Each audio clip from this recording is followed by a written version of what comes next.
This is what happens when you disobey me. He said it out loud. Loud enough for the neighbors to hear. Loud enough so that the whole street, the whole suburb, the whole world would know that Raymond Hargrove was a man whose word was law. He said it standing in the backyard of 4912 Crestwood Lane. And he said it while the fire was already climbing higher than his knees. I was 17 years old. And everything I had ever owned in this world was burning inside a steel drum in my father's yard. But before I take you there, before I take you to the smoke and the ash and the night that changed everything, I want to say something directly to you. Please subscribe and like this video and listen to my story till the end and let me know which city you're listening from. That way I can see how far my story has traveled. I started with nothing. Just the clothes on my back and a dream too stubborn to die. And now I'm telling this story to strangers all over the world. That still makes my heart full in a way I can't explain. My name is Mara. I'm 23 years old. And this is the story of how I lost everything and then 6 years later, bought the house where it all burned. The house on Crestwood Lane. 4912 Crestwood Lane sat in a quiet Ohio suburb where every other driveway held a pickup truck and every front porch had an American flag. The house was a 3-bedroom ranch on a quarter-acre lot, the kind of neighborhood where a cut lawn was a moral statement and a cracked driveway was a sign of weakness. My father, Raymond Hargrove, had built this house's reputation with his own 2 hands. He'd repoured the back patio himself. He'd reshingled the roof. He'd bolted a gleaming brass number plaque, 4912, beside the front door, and every spring without fail, he polished it. Not because it needed polishing, because it was proof. Proof that he had built something. Proof that he was somebody. Proof that inside these walls every single thing answered to him. Dinner at our house was always at 6 o'clock sharp. Not 6:05. 6. I cooked. I cleaned. My older brother, Derek, 22 to my 17, sat at the table and left his plate without a word because that was simply the arrangement in Raymond Hargrove's home. Raymond sat at the head of the table with the remote control in his hand. The television played what he chose. And if the food was late, if the chicken was 1 degree too dry, the silence that fell over that table had weight to it. It pressed down on your shoulders until you couldn't swallow. In the garage, Raymond kept a steel filing cabinet under lock and key. Inside it, my birth certificate, my social security card, my immunization records. I had never, in 17 years, held my own identification. When I once asked for my social security number, I needed it for a part-time job at a coffee shop on a nearby highway. Raymond wrote 9 digits on a sticky note, stood there while I memorized them, and took the note back. I worked every weekend at that coffee shop. $8.75 an hour. Every single dollar went into a bank account Raymond had opened in both our names. I never saw a statement. I didn't have a card. My money went in and Raymond decided what came out. My brother Derek's future was an investment. Mine apparently was an expense. When I was 14, Raymond slammed his palm on the dinner table so hard the water glasses jumped. I don't even remember what I had done. I remember the spit on my cheek. I remember the way his voice filled the whole room and took up all the air. The next morning I told my school counselor. 4 days later, a woman with a lanyard from Child Protective Services knocked on our door. She looked around the house, saw a clean kitchen and a stocked refrigerator, took some notes and left. Raymond was calm and polite the whole time. The way a man is calm and polite when everything he has is at stake. Nothing came of it. But Raymond never forgot. From that day forward, I became the girl who called the authorities on her own father. He worked it into every family gathering like a man picking at a wound. Every Thanksgiving. Every 4th of July. Beth here once brought CPS into our home. Can you imagine? After everything I've done, relatives stopped calling me. Invitations dried up. I became the difficult one. The problem. The cautionary tale of a daughter who didn't know her place. And whenever I pushed back on anything, curfew, chores, the money he took, Raymond had one line that ended every conversation. You want to call the cops again? Go ahead. See who believes you this time. My mother, Lena, stood at the sink most evenings with her hands paused on a dish. She never turned around during those moments. One night, with just the 2 of us in the kitchen, she whispered, "Don't provoke him, Mara." Her hands were shaking around a coffee mug. She wasn't defending him. She was surviving him. And in her quiet arithmetic of fear, keeping me silent meant keeping us both intact. There was a framed family portrait on the living room wall. Raymond, Lena, Derek, smiling at a department store photography studio. I wasn't in it. Raymond told relatives I'd been busy that day. The truth was simpler. He never asked me to come. My grandmother's quilt. My grandmother, my mother's mother, died the spring I turned 15. Ovarian cancer diagnosed late. She spent her last 2 months surrounded by baskets of fabric and a sewing machine that hummed through the night. The quilt she left me was made from scraps of clothes we had both worn. A sleeve from my 4th grade field trip shirt, the hem of the dress she wore to my kindergarten graduation, pieces of flannel nightgowns and hand-me-down blouses, all stitched together into something that held warmth the way only things made by hand can. She had tucked lavender sachets into the seams. 2 years after she was gone, I could still smell them. Every night I pulled that quilt up to my chin and felt, for just a few seconds, like I belonged to someone who was glad I existed. She was the only adult in my life who ever said to me plainly, "You're sharp with numbers, Mara. You have to go to school. Promise me." Promised. The secret application. Every Tuesday and Thursday after school, I stayed at the library. Raymond thought I was volunteering to shelve books for community service credit. I was not. I was sitting at a public computer, pulling up the Sinclair Community College admissions page, filling out an application one field at a time, clearing the browser history before I logged off. I used the school's mailing address for correspondence. I listed my art teacher, Mrs. Renner, as a reference. I wrote my personal essay about the quilt, about someone building something beautiful out of scraps, about patience as a form of love. I did not tell a single soul. What I didn't know was that Raymond had set up parental notifications on the school's network. After the CPS visit years earlier, he had framed it as monitoring internet usage. Every week the system flagged activity and emailed a summary to the parent on file. The week I visited college application resources 4 times, Raymond got an alert. The night the fire started. I came home on a Thursday evening and knew something was wrong before I even reached the kitchen. The television was off. Raymond sat in his recliner, oxblood leather cracked at the armrests, both feet flat on the floor, hands resting on the arms like a judge about to pass a sentence. The silence in the house was the kind that hums. "Sit down," he said. I sat. My backpack was still on. I could feel the zipper pressing into my spine. I got an email from the school. His voice was low and steady, and that was worse than any yelling. The yelling means the storm has already come. That voice meant it was still building. College application resources. For visits this week. My mouth went dry. He didn't let me finish a sentence. "You snuck around just like you did when you were 14. Same liar. Same sneak." He stood up. The recliner rocked once behind him. He walked to the garage. I heard the filing cabinet open. When he came back, he was holding a heavy black garbage bag in his ring of house keys. He looked at me and said one word. "Outside." He went to my room first. I followed because my body hadn't yet caught up to what was actually happening. He yanked open my closet and began pulling out shirts, jeans, the second-hand winter coat I'd bought at a thrift store with my own tips. He stuffed them into the bag the way you bag leaves in autumn, mechanical, thorough, without hesitation. My sketchbooks went next. 3 years of charcoal portraits. Still life drawings. The one Mrs. Renner had displayed in the school hallway.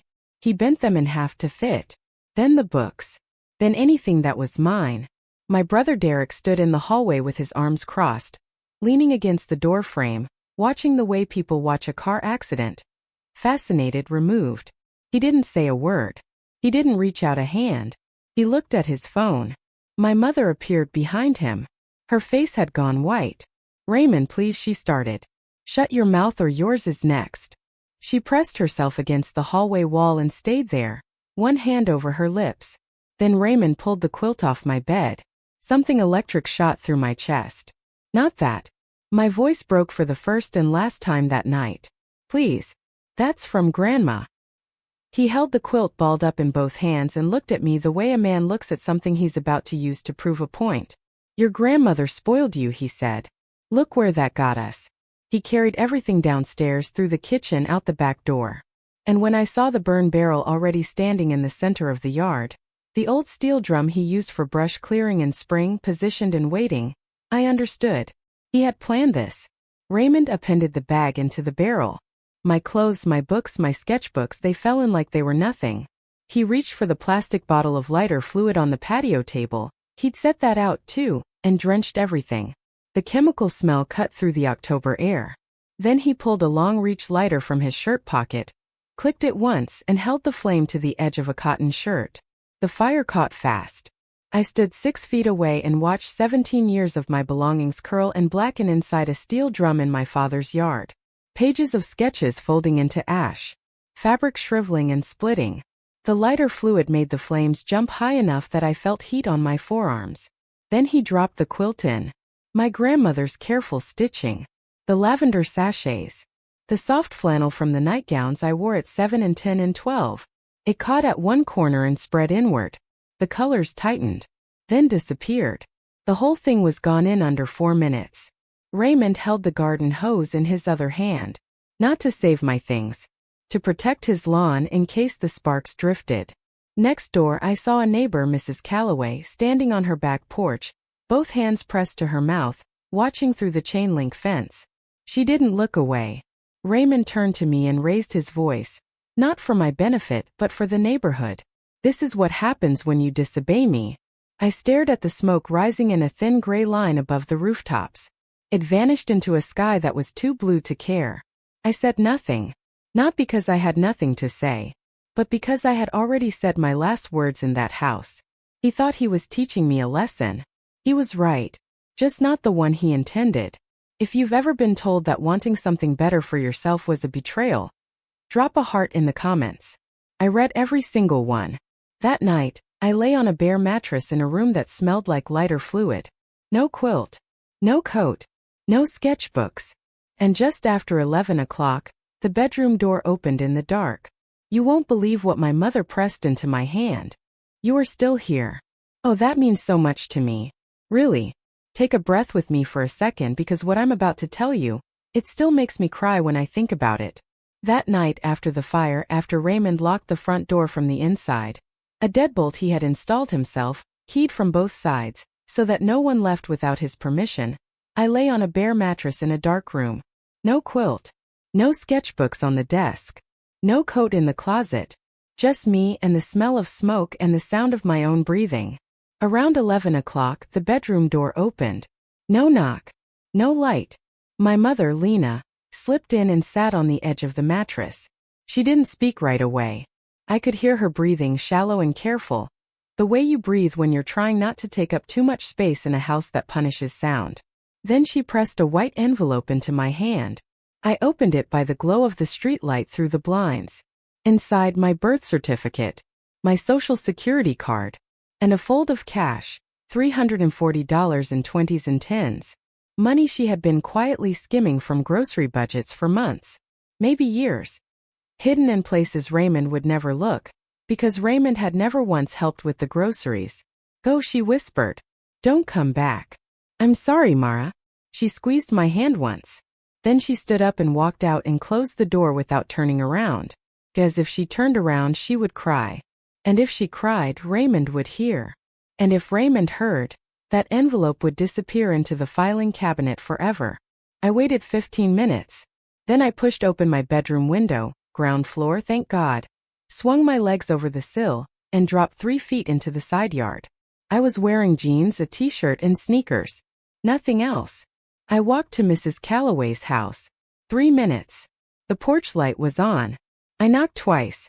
She opened the door, looked at my face, and pulled me inside without asking a single question. She didn't cry until she'd already taken me to the shelter and driven away. The world outside, 4912.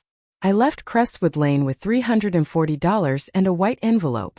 I didn't know that 6 years later I would stand in front of that same house holding a deed with my name on it. Raymond discovered I was gone by 6:15 the next morning when nobody was in the kitchen making his breakfast. He did not look for me.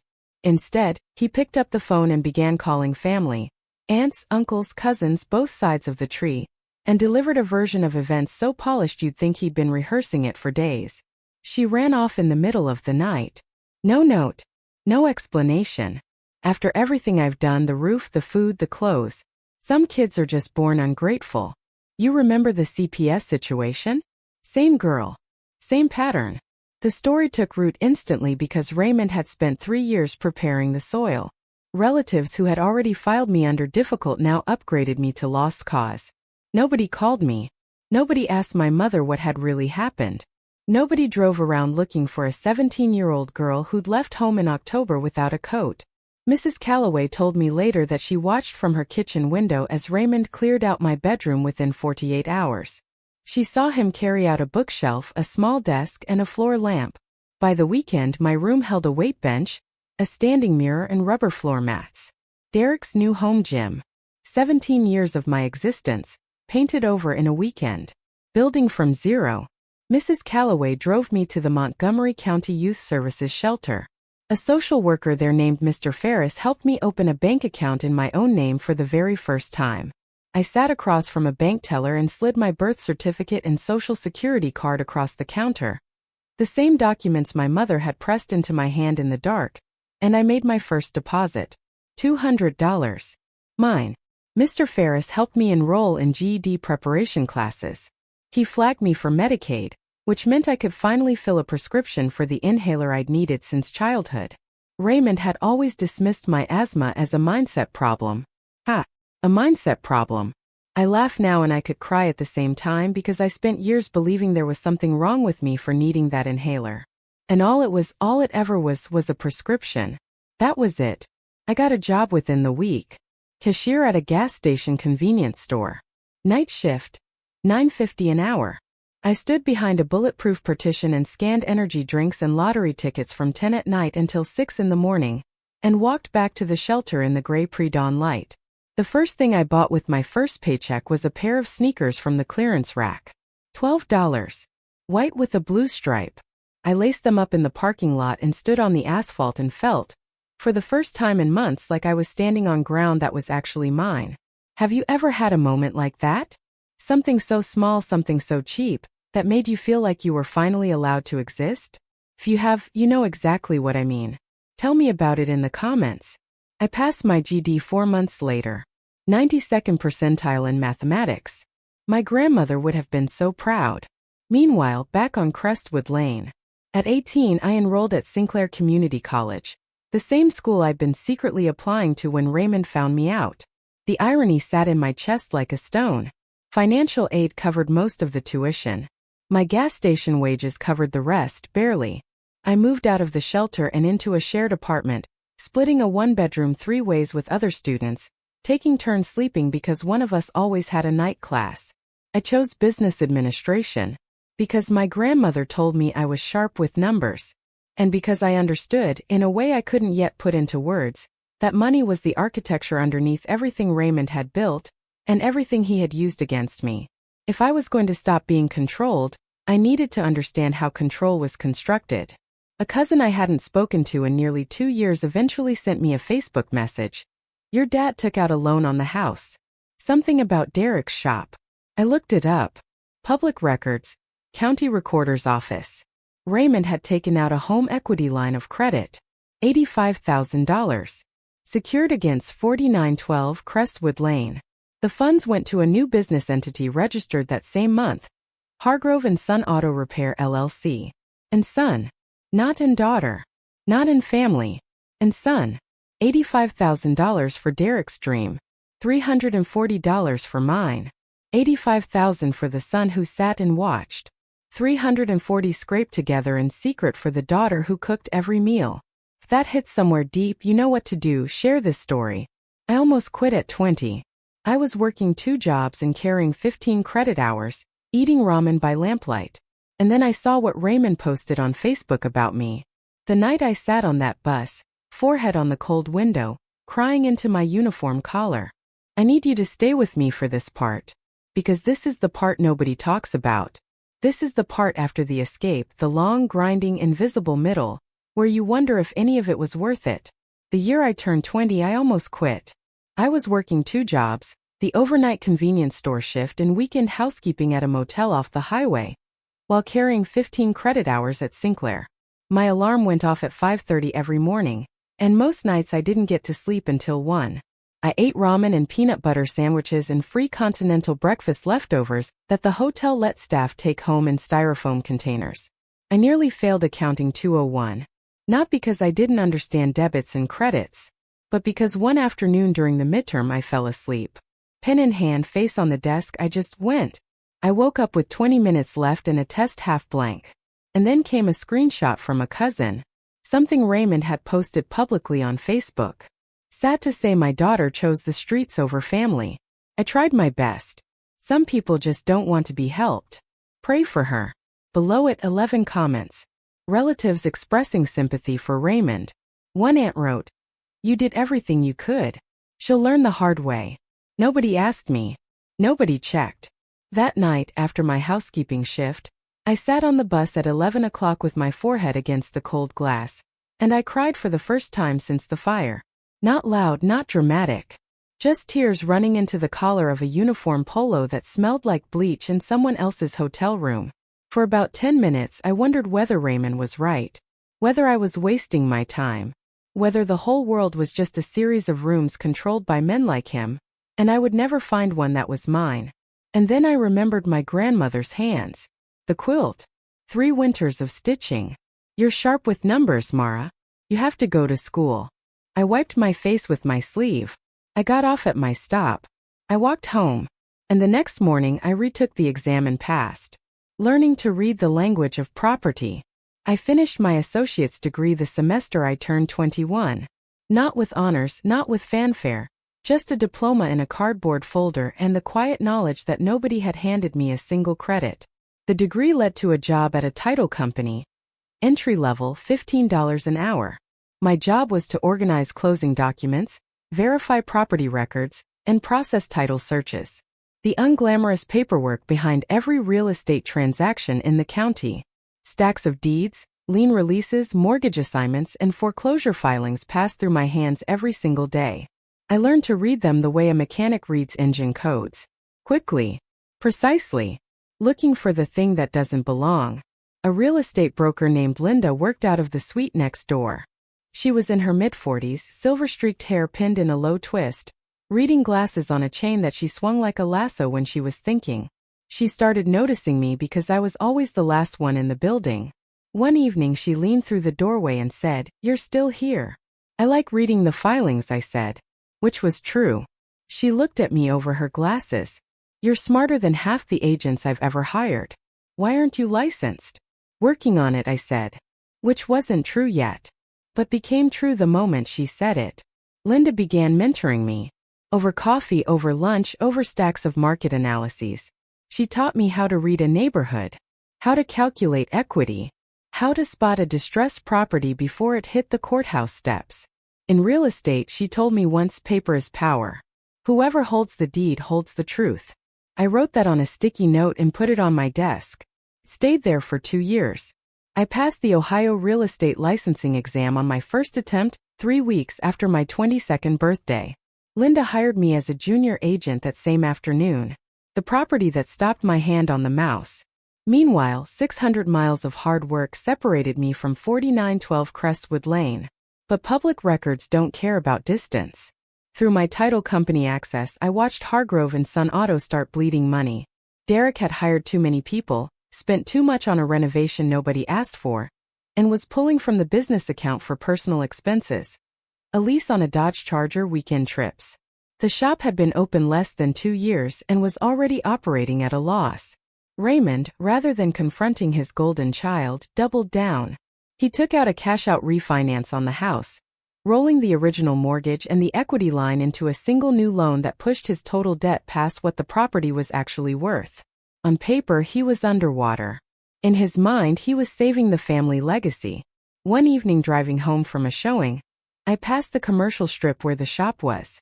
The Hargrove and Son Auto sign still glowed, but 2 of its LED bulbs had burned out. The letters spelling the name were partially dark. I kept driving. Then, 3 months before everything changed, my mother called. She was calling from Mrs. Calloway's phone. Raymond didn't allow her to have one he couldn't check. "Mara." Her voice was thinner than I remembered, stretched tight like a wire carrying too much current. She wasn't asking for money. She wasn't asking me to come back. She was just talking. The way a person talks when they have been holding their breath in a sealed room, and someone finally cracks a window. "Are you okay, Mom?" A pause. "I'm the same." Which meant no. We talked for 8 minutes. She asked what I was doing. I told her I worked in real estate. She said, "Your grandmother would be so proud." And her voice broke. She recovered. We both pretended it hadn't happened. After I hung up, I sat on my apartment floor for 10 minutes staring at the wall. I thought about driving to Crestwood and knocking on the front door and saying, "What? What would I say to a man who burned everything I owned and slept fine that night?" Nothing. There was nothing to say. 3 months later, I was scrolling the weekly foreclosure list published by the county recorder's office. A routine task, looking for investment opportunities for Linda's clients, when a familiar address stopped my hand on the mouse. 4912 Crestwood Lane. Notice of default. Scheduled auction date. 60 days. I read the address 3 times.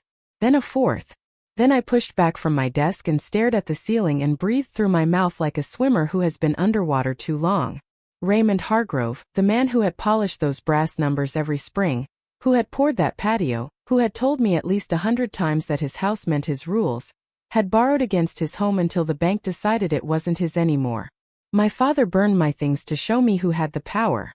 And 6 years later, his house was going to auction. Sometimes you don't have to do a single thing. Life keeps the score. Like and subscribe if this story is speaking to you. I told Linda before I told anyone else. We were sitting in her office, a corner room with a window overlooking a strip mall parking lot, which sounds depressing, but she had filled it with potted ferns and framed photos of her closings, and it felt more like a greenhouse than a workspace. "I need your advice," I said. "Not as my broker. As someone I trust." She set down her glasses. "Go. There's a property going to auction in the county. 3-bed ranch, 1/4 acre. Needs a new roof and some plumbing work, but the structure is solid. Market comparable in that neighborhood is about 185. Auction estimate is probably 120 to 140. Linda tilted her head. "That's a decent margin. What's the catch?" "It's my father's house." She looked at me for a long time. The fern swayed in the air from the vent above us. "Is this a business decision or a personal one?" "Both," I said. "Then let me ask you this. If this were any house owned by any stranger at that price point in that zip code, would you buy it?" I'd already run the numbers. Purchase at auction. Roughly 130. Closing costs and title fees. 4,000. Estimated repairs, roof, water heater, plumbing 15 to 20,000. All-in cost around 155. Market value after repairs, 185 to 190. 30,000 in built equity from day one. "Yes," I said. "I'd buy it." "Then you already have your answer." She paused. "But Mara, make sure you're buying a house. Not buying a fight." "I'm buying a house," I said. "If it also happens to be the house where my father burned everything I owned, that's his problem. Not mine." Linda nodded slowly, the way she nodded when a deal made sense to her. "I'll help you with the pre-approval," she said. "The work before the win." I spent the next 3 weeks preparing the same way I prepared for any investment property. The same spreadsheets. The same due diligence. Because if this was going to work, it had to be clean. I ran the title search myself. The deed was in Raymond's name alone. My mother was not on it. A decision Raymond had made when they bought the house nearly 25 years ago, claiming it simplified things. What it actually simplified was control. If the house was only in his name, my mother had no say in what happened to it. She couldn't sell it, refinance it, or stop him from borrowing against it. She had been a guest in her own home her entire marriage. I verified the liens, confirmed the auction date and the deposit requirement. Got pre-approved for an investment property loan through a local credit union Linda had worked with for years. Combined with my savings, 4 years of commission checks, gas station shifts, hotel housekeeping wages, every dollar I had earned since the night I climbed out of that bedroom window, I had enough for the deposit and then some. The night before the auction, I couldn't sleep. I sat on my apartment floor with a mug of tea and the only photograph I still owned from my old life. A Polaroid of my grandmother holding me at age 5, taken at a church picnic. I was laughing. She was looking down at me like I was the only good thing in the frame. I tucked the photo into my wallet. Set my alarm for 6. Courthouse steps. The Montgomery County Courthouse smelled like floor wax and old paper. The auction room was on the second floor, linoleum, folding chairs, a podium at the front, about 20 people in clusters. Investors, attorneys, clipboard holders representing regional groups. I was the only woman under 30. The auctioneer worked through properties in order. A duplex. A vacant lot. An apartment with a tax lien dispute. Each one resolved in 60 seconds of raised paddles and monotone bids. Then Lot 7. 4912 Crestwood Lane. Single-family residential, 3-bedroom, 1.5 bath, quarter-acre, foreclosure sale. Opening bid. $119,000. My chest tightened. I held my paddle flat against my thigh. 2 other bidders raised immediately. A man in a golf shirt who looked like he bought houses the way some people buy scratch-off tickets. A woman with a clipboard representing an investment group. 119. 122.50. The golf shirt man dropped out at 128. The clipboard woman pushed to 130. I raised my paddle. 131. The clipboard woman looked at me, then at her spreadsheet. Then she shook her head. The auctioneer waited. Silence in the room like a held breath. Sold. $131,000. Bidder number 7. I walked to the clerk's table and signed. The pen was cheap, blue ballpoint courthouse issue, the kind that cost 12 cents in bulk. But when I wrote Mara Callahan on the purchase agreement, my hand was perfectly, completely steady. The clerk looked at the name on the purchase agreement, then at the name on the foreclosure filing. She looked up at me. I looked back. She stamped the document without comment. The deed. The deed was recorded 17 days later. I picked up the certified copy on a Tuesday afternoon and sat in my car in the courthouse parking lot and held it in both hands. Deed of conveyance. Grantee Mara R. Callahan. My name. My house. The following Saturday, I drove to Crestwood Lane for the first time in 6 years. The neighborhood looked the same, mowed lawns, flag mailboxes, pickup trucks, but smaller somehow. The way places from childhood always shrink when you return as an adult, carrying different measurements. I parked across the street. The brass house numbers were tarnished. Raymond hadn't polished them. The concrete patio he'd poured himself had a long crack running through it.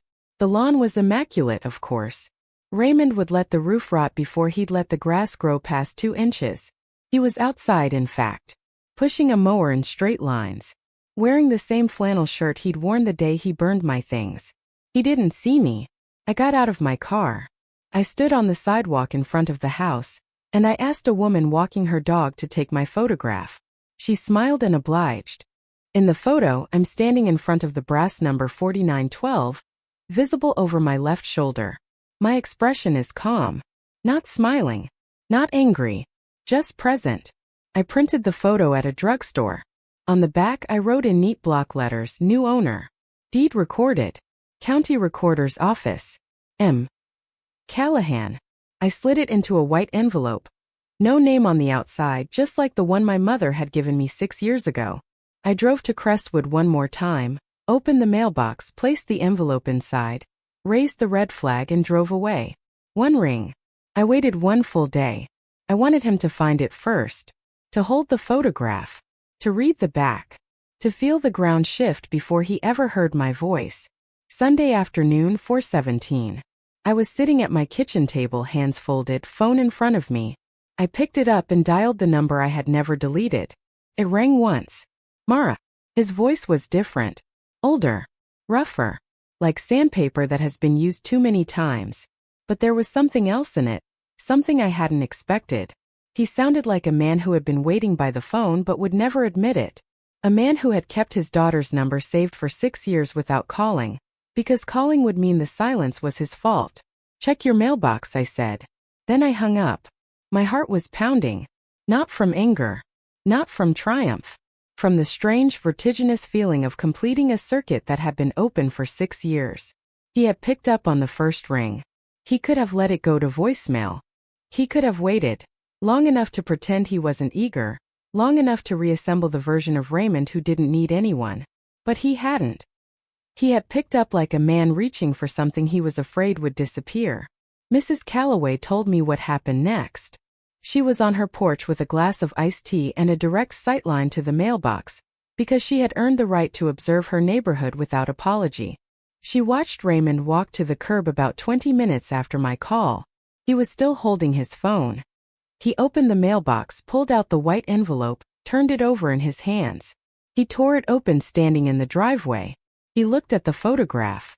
Mrs. Calloway said he went very still, the kind of still that only happens when the body is processing something the mind hasn't caught up to yet. He stared at the front.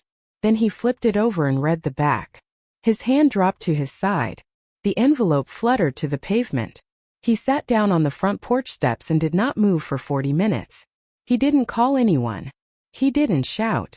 He just sat there holding the photograph in one hand and his phone in the other, staring at the lawn he had mowed that morning.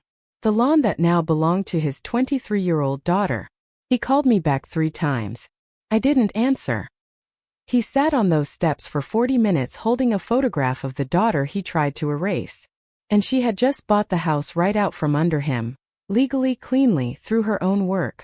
If this story deserves to be seen, share it. Right now. 2 days after I mailed that envelope, Raymond Hargrove walked into the offices of Marshall Associates Realty at 10:15 on a Tuesday morning. I was at my desk, second cup of coffee, reviewing a listing agreement. Linda was in her office with the door open. 2 other agents, Marcus and Diane, were at their desks. A couple sat in the waiting area flipping through a home search binder. The front door opened and Raymond stepped in like he was entering a courtroom. Flannel shirt. Work jeans with a grease stain on the left knee. A ball cap that read Hargrove & Son Auto. The logo of a business that had been closed for 3 months. He looked older. Thinner in the face. Heavier under the eyes. But his posture was the same. Rigid, commanding, the posture of a man who expected rooms to rearrange themselves around him. He scanned the office. He found me. Mara. I looked up from my desk. My nameplate was facing him. Mara R. Callahan, licensed agent. Raymond, I said. Not Dad. Not anymore. He crossed the room in 4 strides. You think this is funny? You think you can just take my house? I set down my pen. It stopped being your house when you stopped paying the mortgage 6 months ago. The bank filed for foreclosure. The auction was public. Anyone with financing could bid. I had financing. I bid. I won. It's all recorded at the county recorder's office. That is my house, he said, voice cracking upward. I built that patio. I reshingled that roof. And then you borrowed against it until there was nothing left. I kept my voice level. You took out an $85,000 line of credit for Derek's shop. Then a cash-out refinance for $60,000 more. The shop failed. The payments stopped. The bank followed procedure. This isn't something I did to you, Raymond. This is something that happened because of choices you made. He stood there breathing hard, fists at his sides. The room had gone completely silent. Marcus and Diane had stopped typing. The couple in the waiting area were staring openly. Linda stepped out of her office. Calm in the way a woman who has brokered over 1,000 transactions is calm. Unshakable. With the kind of authority that doesn't need volume. Sir, I'm going to need you to lower your voice. This is a place of business. Raymond swung toward her. You don't know this girl. She called the authorities on her own father when she was 14 years old. That's who you hired. Linda didn't blink. She looked at me. I looked back. I reported my school counselor, I said, because you screamed in my face at the dinner table and spit hit my cheek. CPS came because they were supposed to come. You weren't charged with anything. But you made sure every relative I had knew about it, and you used it to isolate me for years. So let's be accurate about what happened, Raymond. The client couple was staring openly now. Diane had her hand frozen above her keyboard. Raymond's face reddened. He opened his mouth, then closed it, then opened it again. I raised you, he said.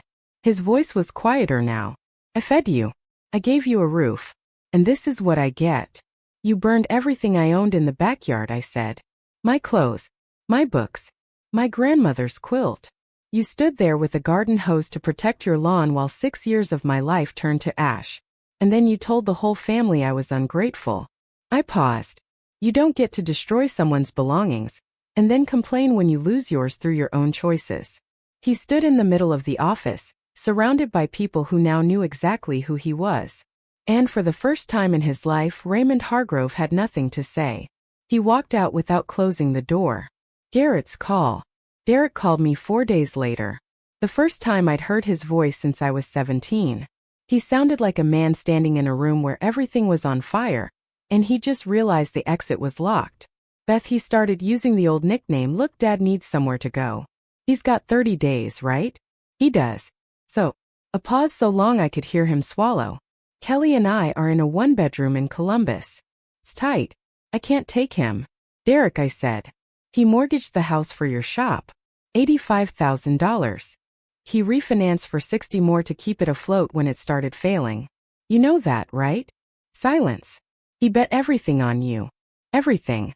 "The house. His credit. His retirement. He put it all into Hargrove and Son Auto.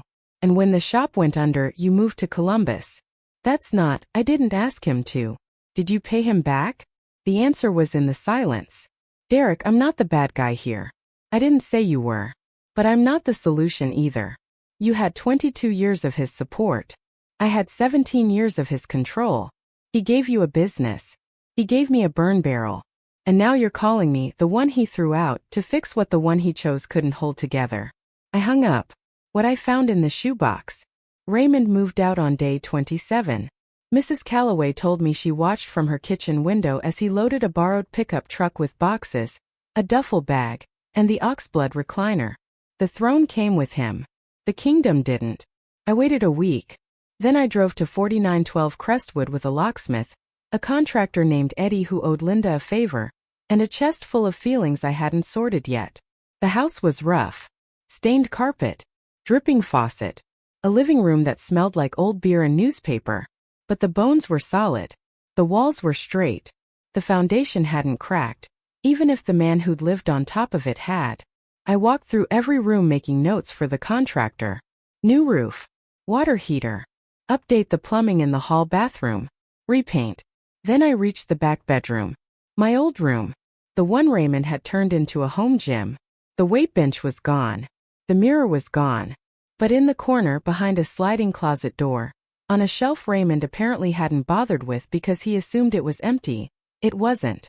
I found a shoebox. Crushed and dusty. I pulled off the lid. Inside, 3 pages torn from a sketchbook. Edges blackened and curled. A charcoal drawing of a woman's hands. My grandmother's hands, drawn from memory when I was 16. 2 more sketches beneath it, half destroyed. And at the bottom, folded into a small square. A piece of fabric. Patchwork cotton. Singed at the edges. A faded hint of lavender barely there. A single square from the quilt. Raymond had gone into the ashes. After the fire died. After I had gone to my room. After the neighborhood had turned out its lights. He had reached into that burn barrel and pulled these things out. And he had kept them in a shoebox on a shelf in a closet for 6 years. He never told me. He never used them to apologize. He just kept them the way he'd kept my phone number, silently, privately, uselessly. I held that square of fabric and sat down on the bare floor of my old bedroom. And I felt something I could not name. Not forgiveness. Not anger. Something in between. Like finding a handprint in cement from someone who broke your window. It didn't change what he did. But it changed the shape of what I remembered. From a man who only knew how to destroy, to a man who also knew how to regret, but chose the wrong way to carry it every single time. Mom gets the door. My mother called 3 days after I changed the locks. Her voice was different. I noticed it immediately. Not the thin wire tension of 6 months ago. Something closer to clear water. Still cautious. Still quiet. But present in a way she hadn't been in years. "He's staying at a cousin's," she said. "He took the recliner and 3 boxes. That's all." She paused. "And you?" "I'm still at the house." A pause. "Your house." Neither of us said anything for a few seconds. "Mara, do you want me to leave?" I leaned against my kitchen counter and closed my eyes. I saw her in the dark 6 years ago, sliding that envelope into my hand. $340. A birth certificate. A social security card. The entire fortune of a woman who had spent 24 years under a roof she didn't own. Married to a man who treated silence as consent. "Do you want to stay?" I asked. She started to cry. Not the stifled, one hand over the mouth crying she'd learned in Raymond's house. Real crying. The kind that takes up space. The kind a person makes when they realize they've been given a door. Yes, she said. Please. Then stay. $200 a month. Enough to cover utilities and give you dignity. I'm not giving you charity, Mom. I'm giving you a lease. $200. She repeated softly. I'm fixing the roof next month. The plumber comes Thursday. And Mom, I paused. His name isn't on anything anymore. Not the deed. Not the mailbox. Not the rules. She cried again. This time the kind of crying you do when a weight lifts and your body doesn't know how to be that light yet. I should have done more, Mara. I know that. You gave me the envelope, Mom. That was enough to start. That night, for the first time in 24 years, my mother slept in a house where the front door was unlocked. Because the person who owned the deadbolt was her daughter. And her daughter believed in doors that open from the inside. The house becomes a home. I spent the next 4 weekends at 4912 Crestwood with Eddie and a toolbox and a stubbornness I apparently inherited from the one person I least wanted to resemble. We tore off the old shingles and laid new ones, charcoal gray, not Raymond's faded brown. I chose the color myself, standing in the hardware store paint aisle for 20 minutes, running my fingers over sample cards. I repainted the exterior, soft white with slate blue trim. A palette so different from Gerald's beige and brown that the house looked like a completely different structure from the street. Which was the point. The brass house numbers stayed. I cleaned them though. They deserved better than neglect. Inside, my mother and I pulled up the stained carpet together and found hardwood floors underneath. Floors Raymond had covered when they first moved in because he didn't like the sound of footsteps. We sanded them and sealed them, and the house filled with the smell of new beginnings. I converted the back bedroom, the gym, the room that had once been mine, back into a bedroom. New paint, new curtains. And on the wall, in a simple oak frame behind glass, I hung the square of quilt fabric I'd found in the shoebox. Singed edges. Faded lavender. Preserved. Mrs. Calloway came over one Sunday with a flat of marigolds and 2 bags of potting soil. We knelt in the backyard together, in the same spot where the burn barrel had stood, and we planted flowers. Golden orange, the kind that come back every year without being asked. He burned things in this yard, I said. Ruth pressed soil around a seedling and smiled. And you planted things. The last phone call.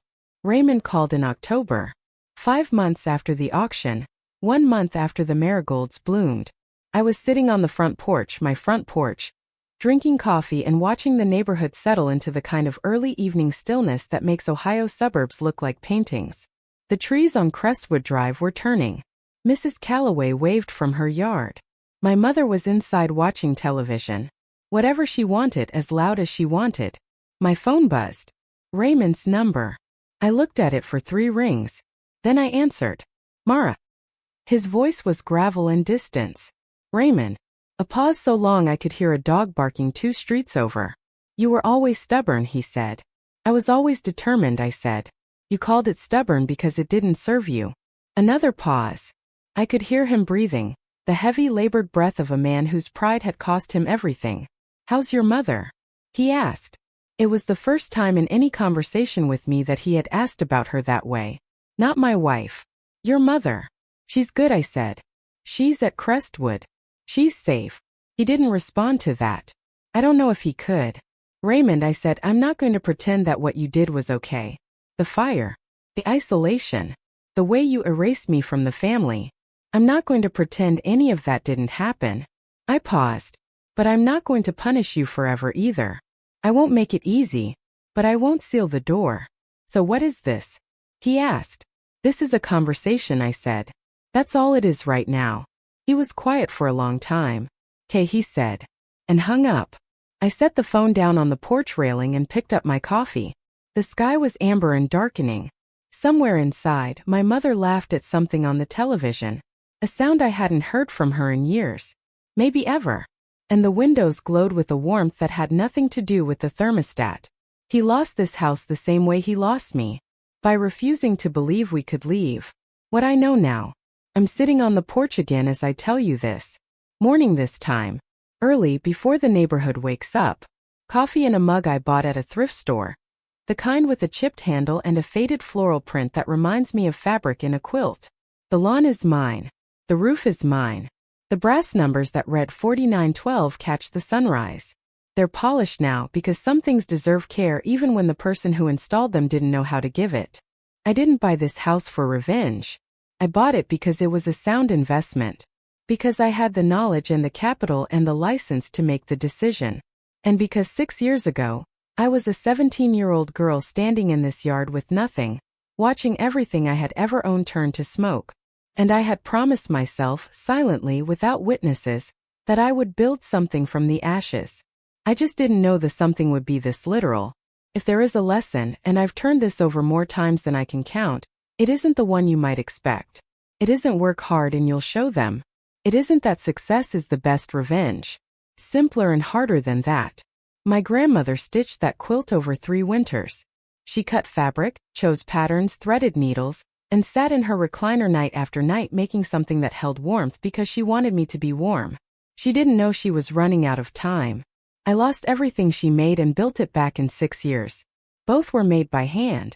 Both took patience. Both took someone who refused to quit.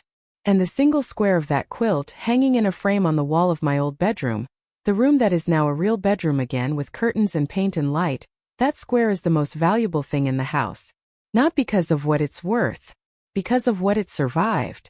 If you are in your first year, the year where everything is ash and you're standing in a yard with nothing but a white envelope and a pair of sneakers that cost $12, I want you to hear this. That is not the end. Nobody is going to carry you out. You have to climb through the window yourself. The envelope helps. The walking is yours. Is there a difference between justice and what other people call revenge, when the person on the other side never sees the line? Does it matter what you call it? Or does it only matter what it costs you? What it builds in you? Tell me in the comments. And if you've dealt with something similar, share your story. You're not alone. Subscribe for more stories about standing your ground and reclaiming your life. I will read every single word you leave. Because somewhere in the comments of a video like this, somebody is going to write something that makes another person realize they are not the only one. And that is the whole point of all of this. That is my story. Thank you for staying until the very end. It means more than you will ever know. I'll see you in the next one.